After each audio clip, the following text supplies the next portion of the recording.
I'm from the Fresno Assembly, California. So, greetings from everyone in the United States, especially from Alice Glasser. She gave me a long list of hellos. Consider yourself helloed.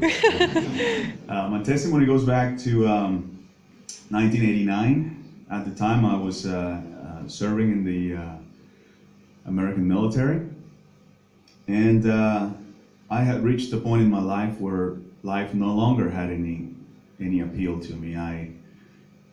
It's a sad tale, actually. I was 20 years old, and I had done everything, and I had seen everything I wanted to see and do at that time.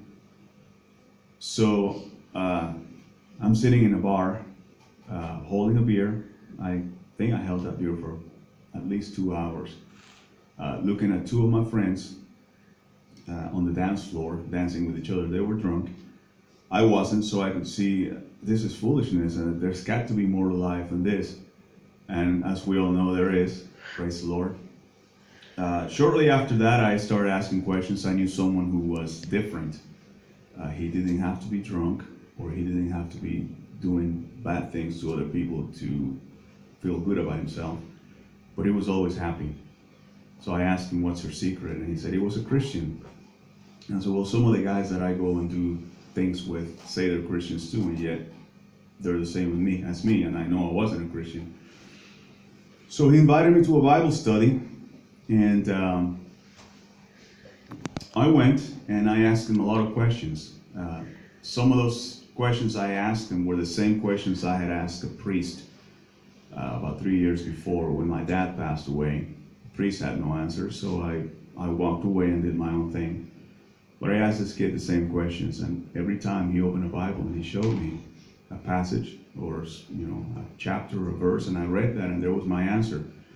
So about 20 minutes into that, I told him, I said, okay, you got my attention. What's going on here?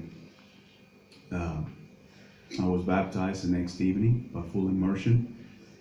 And about a month later, I received the Holy Spirit. And I spoke in tongues.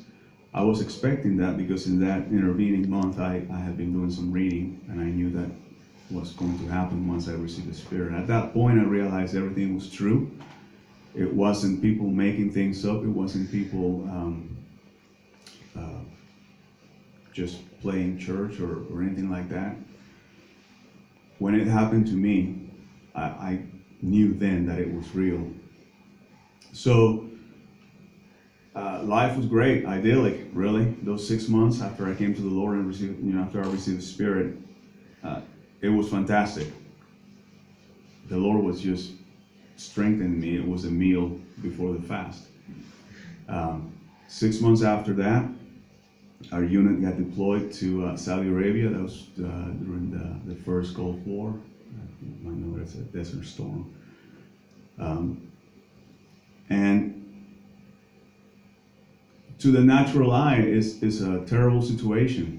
But we went there. There was 3 of us that went there spirit-filled. We smuggled our Bibles into the country. That was illegal. The Saudis said no Bibles. Okay, we brought ours anyway. So we began to preach the gospel. There was a great need there, and the Lord used us to fill that need. We preached the gospel. A few months later, there were 22 of us that were spirit-filled. We were baptizing people in the Persian Gulf. And some great testimonies came out of that. For the sake of time, I'm not going to go into them, but if you're curious, I'm happy to tell you later. So when I came back, I went to the Fresno Assembly, and I've been there ever since. And the Lord has done some amazing things in my life. I've had many healings personally. I've been able to pray for people, and been able to see the healings just right there in front of my very own eyes. Just confirmation that God honors His word, and He honors His people. If we look to Him and we do what we can to walk in His ways, He will honor that. And the last talk that we just heard this morning, I don't know the brother's name. Forgive me. By the time camp ends, I'm sure I'll have all your names down. But he spoke about wisdom that that comes our way from other people who have experienced things prior. And that is so important. Really, really important. You guys are young, most of you. Take that to heart. Listen to that and understand it and apply it to your lives. A wise man learns by his mistakes, but a wiser one learns by someone else's mistakes. So we've lived, we've made our mistakes, and we're here to tell you about them as a testimony. Take that in and use it so you don't have to make the same mistake. So again, it's great to be here. It's even greater to be spirit-filled and have that hope that doesn't fade away. No one can take it away.